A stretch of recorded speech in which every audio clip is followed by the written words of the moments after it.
Muy buenos días a todos, ¿cómo están? Espero que bien. Una nueva oportunidad que tenemos de estar juntos. Participamos recién y disfrutamos de un tiempo de alabanza y de adoración y ahora juntos podemos pensar en la palabra de Dios. Si han podido seguir los devocionales que hemos compartido a través de las redes sociales en esta semana, todos ellos nos desafiaban y nos hacían pensar en la necesidad que tenemos de profundizar en nuestro conocimiento de la palabra de Dios, pero más aún en el anhelo que tiene que haber en nuestro corazón y en el deseo de poder obedecer la palabra de Dios. Básicamente era una invitación a buscar de Dios. Ahora, ¿a qué nos referimos o de qué hablamos cuando hablamos de buscar a Dios? En manera práctica, ¿cómo podemos buscar a Dios? Quizás hay alguien que se plantea esta pregunta en esta mañana mirando este video. Y la verdad que lo primero que tenemos que asumir es que tenemos que reconocer una necesidad.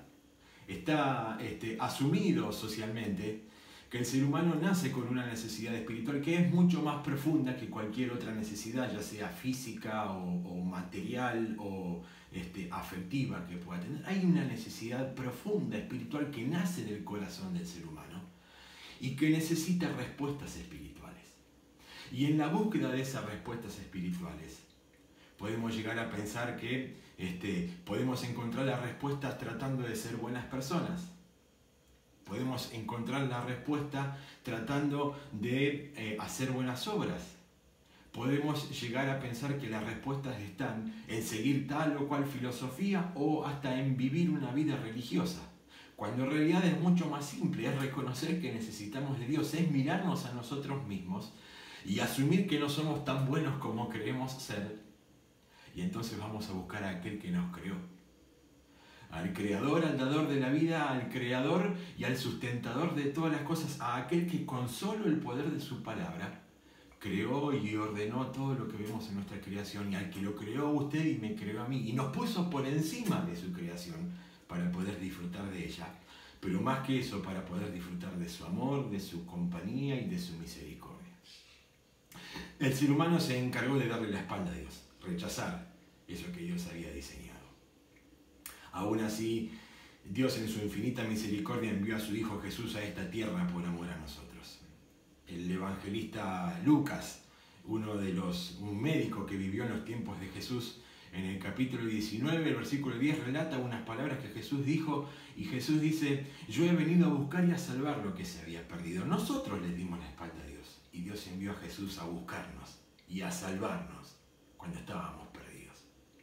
Dios dice a través del profeta Jeremías: me buscarán y me encontrarán, porque me buscarán de todo corazón.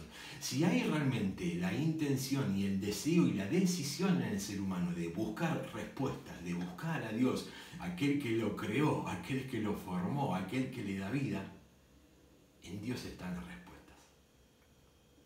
Y para profundizar un poquito en esto, quisiera invitarlos a pensar en el capítulo 6 del Evangelio de Juan. Un capítulo conocido, es extenso, no lo vamos a leer todo, voy a leer solamente los últimos versículos, pero voy a hacer sí referencia a lo que pasa en este capítulo. ¿Por qué? Porque ahí entiendo que podemos identificar 4 intenciones distintas cuando hablamos de buscar a Dios. Hay algo que va uniendo las cosas que pasan en este capítulo, y es el pan. El pan que que el ser humano ve como aquello que suple su necesidad, aquello que lo ayuda a vivir bien. Pero Jesús habla en este capítulo también del pan refiriéndose al alimento espiritual, aquello que llena ese vacío, esa necesidad profunda que decimos que nace del corazón y que está presente en todo ser humano. Y el relato empieza, el capítulo 6 empieza con el relato de Jesús alimentando a más de 5.000 personas. Recordarán ustedes, esto es un relato que todo el mundo puede conocer, tenga o no tenga una formación bíblica, digamos, porque es un hecho histórico que está reconocido. Jesús está ahí en Galilea, sentado sobre una colina, enseñándole a la gente. Mucha gente se reúne, más de 5.000 personas, y tenían una necesidad, tenían hambre. Y Jesús estaba dispuesto a saciar esa necesidad física. Se presenta Andrés con un chico que tiene 5 panes y 2 peces. Jesús toma eso, orando a Dios, lo presenta delante de Dios, se produce el milagro de la multiplicación, reparten la comida, comen todos y se sacian, sobran 12 cestas de comida. Y la gente dice: acá tenemos la solución. Jesús va a ser la solución a nuestra necesidad. Agarrémoslo, pongámoslo como nuestro rey. Y se nos termina el problema. Tenemos nuestra necesidad física satisfecha. Seguramente habían visto, si fuéramos al capítulo 5, al capítulo anterior, Jesús había sanado al hijo de un importante oficial, había sanado a un paralítico también. Y la gente asocia, ya hizo un milagro de sanidad, ahora nos da de comer, tomémoslo y pongámoslo como rey. Y esa va a ser la solución a nuestra necesidad física. Querían poner a Jesús como rey porque les había dado de comer, pero no estaban dispuestos a poner a Jesús como rey, entendiendo que Él era el enviado de Dios, aquel que había venido a buscar y a salvar a los que estaban perdidos. La segunda intención, al día siguiente, un grupo de esta gente vuelve. Cuando Jesús vio la intención, cuando Jesús ve la intención, Jesús se va, ¿no? La primera intención de ponerlo como rey porque les había dado de comer, Jesús se va. Al día siguiente, esta gente vuelve a buscar a Jesús, un grupo de esta gente, y no lo encuentra. Entonces asumen o presumen que está en la ciudad de enfrente, se suben a unas barcas que había ahí en la orilla del mar de Galilea, cruzan al otro lado y no encuentran efectivamente a Jesús. Y en alguna manera desafiante le dicen: Jesús, ¿cómo llegaste acá? ¿Qué haces acá? Nosotros tenemos necesidad, si vos estabas del otro lado. Jesús les dice: ustedes me buscan porque yo les di de comer. Sabía lo que había pasado el día anterior. Pero hay algo más que necesitan, no es solamente el alimento físico. Busquen el alimento espiritual. Busquen ese pan que sacia la necesidad espiritual que hay dentro del corazón. Y la gente le dice: pero entonces, ¿qué tenemos que hacer? Jesús les contesta: crean en aquel al que Dios envió.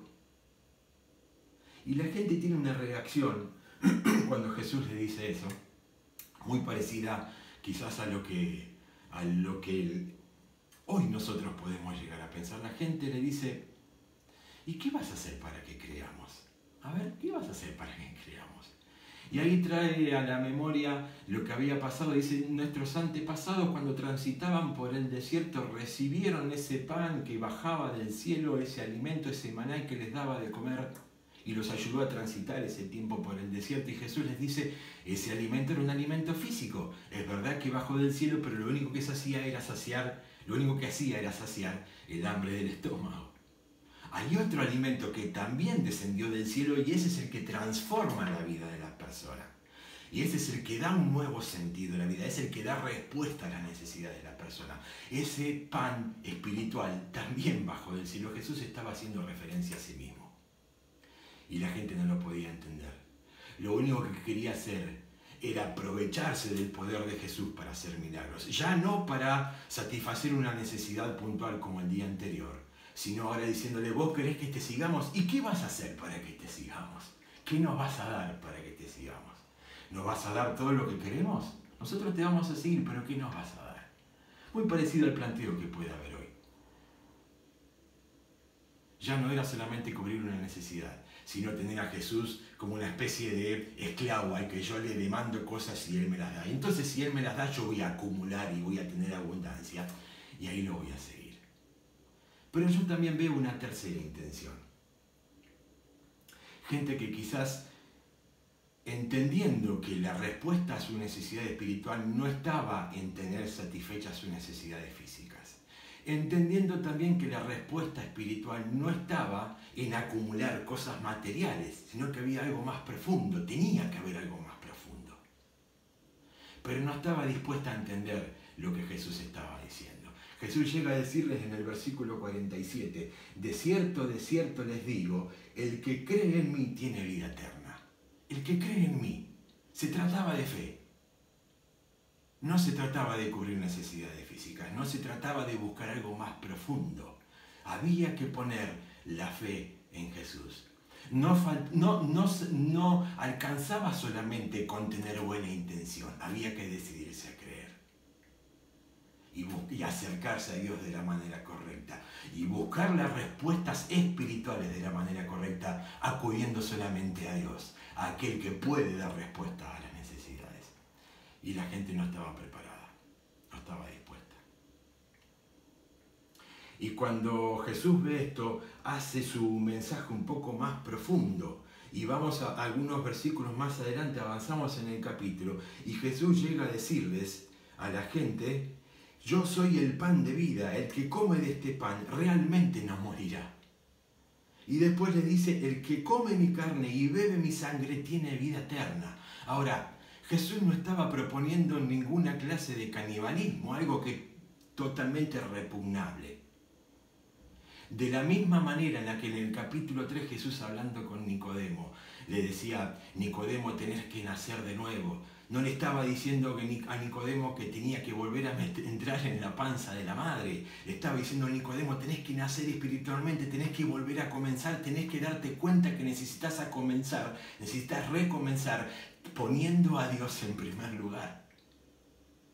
De la misma manera en el capítulo 4, cuando se encuentra con la mujer samaritana, Jesús le dice que una mujer que iba a buscar agua a un pozo donde sacaban agua, Jesús le dice: esta agua que estás sacando, tomás de ella y volvés a tener sed. Si tomás del agua, que si realmente entendieras con quién estás hablando y le pidieras que te dé el agua que Él tiene para darte, no tendrías sed jamás. Jesús no estaba hablando de que Él era un vaso de agua o un cántaro de agua.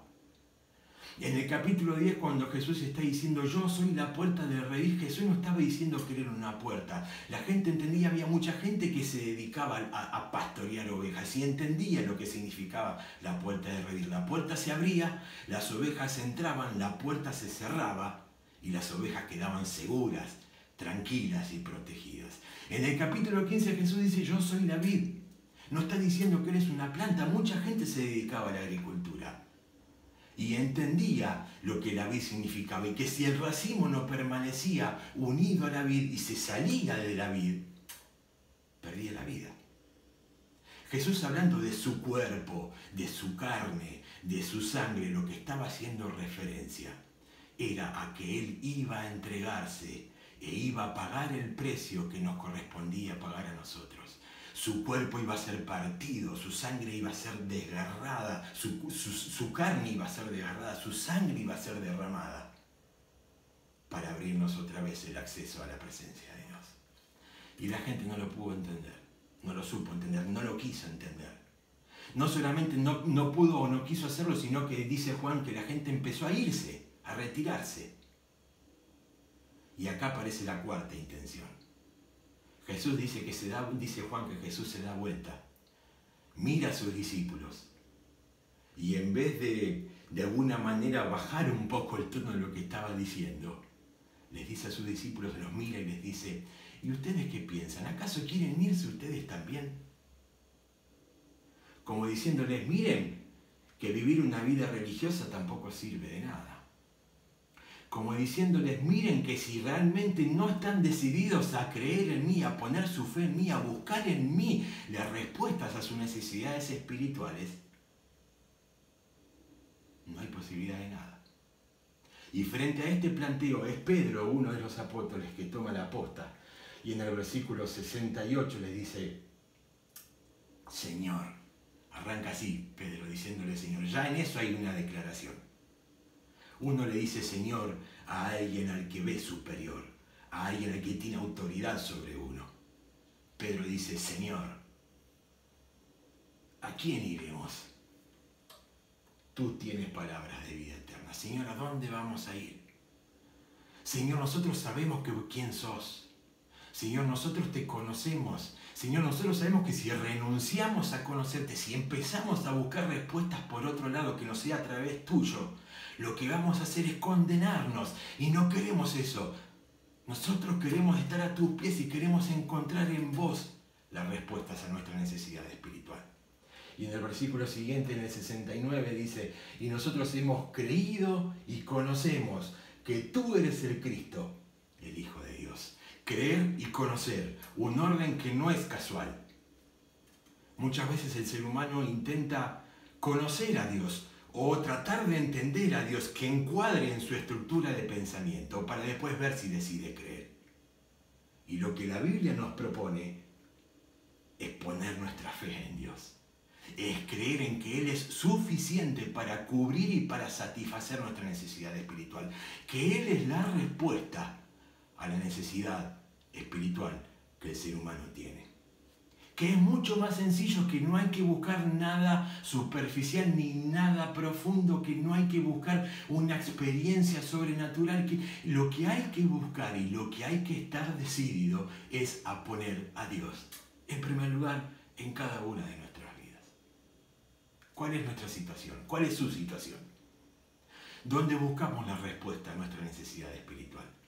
Aquellos que tenemos vida de iglesia o que vamos a la iglesia, ¿qué es lo que nos mantiene buscando a Dios? Quizás una necesidad puntual que tenemos y esperamos y buscamos hace tiempo que Dios nos conteste. Quizás el deseo de que, o el pensamiento de que siguiendo y yendo a la iglesia o buscando a Dios, Dios nos va a dar todo lo que le pidamos, vamos a tener todo lo que querramos. Quizás porque por seguir un mandato religioso, una costumbre, porque toda mi familia fue a una iglesia, entonces yo tengo que ir a una iglesia. Y Dios nos desafía a buscarlo con profundidad y con sinceridad. Amigo, amiga, ¿dónde busca respuestas a su necesidad espiritual? ¿Dónde busca satisfacer esa necesidad? ¿A quién busca cuando necesita respuestas? La Biblia nos pone, y con esto termino, nos deja, y hay muchos versículos, pero yo tomé solamente 3. Isaías capítulo 55, versículo 6. Dice el profeta: este es el momento oportuno para buscar al Señor.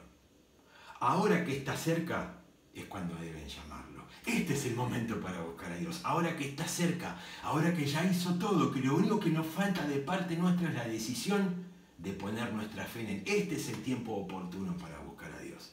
Mateo 6:33 es Jesús el que dice: busquen primeramente el reino de Dios y su justicia, y todas las demás cosas les serán añadidas. Busquen primeramente el reino de Dios, busquen a Dios. Busquen ajustar su vida a lo que Dios espera. Busquen agradar a Dios, busquen estar en paz con Dios. Y Él va a satisfacer sus necesidades más profundas. Hebreos 11, versículo 6 dice el autor de esta carta: en realidad, sin fe es imposible agradar a Dios, ya que cualquiera que se acerca a Dios tiene que creer que Él existe y que recompensa a quienes lo buscan. Sin fe es imposible, porque hay que creer no solamente que existe Dios, creo que todos entendemos que Dios existe, o la gran mayoría. No solamente que Dios existe, sino hay que creer, dándole lugar a Dios a que obre en nuestra vida, poniéndolo en primer lugar, entendiendo que Él es la respuesta, entendiendo que Él envió a su Hijo, quien tomó nuestro lugar, quien pagó con su propia vida por nuestras faltas, por nuestros pecados, y quien nos hace de nuevo aptos, si creemos en Él, para estar en la presencia de Dios, para disfrutar de su presencia, para tener respuestas a nuestra necesidad. En este tiempo de coronavirus, tiempo de crisis que todos estamos viviendo, la humanidad está viviendo. Pero también cuando esta situación, por la gracia y la misericordia de Dios, pase, que el anhelo más profundo de nuestro corazón sea buscar a Dios con sinceridad, buscar a Dios con todo el corazón, buscar a Dios reconociendo que lo necesitamos, ponerlo a Él en primer lugar, encontrar en Él las respuestas, encontrar en su palabra ese alimento espiritual que sacia nuestro corazón y nuestra alma. Busquemos estar en paz con Dios. Que Él nos bendiga.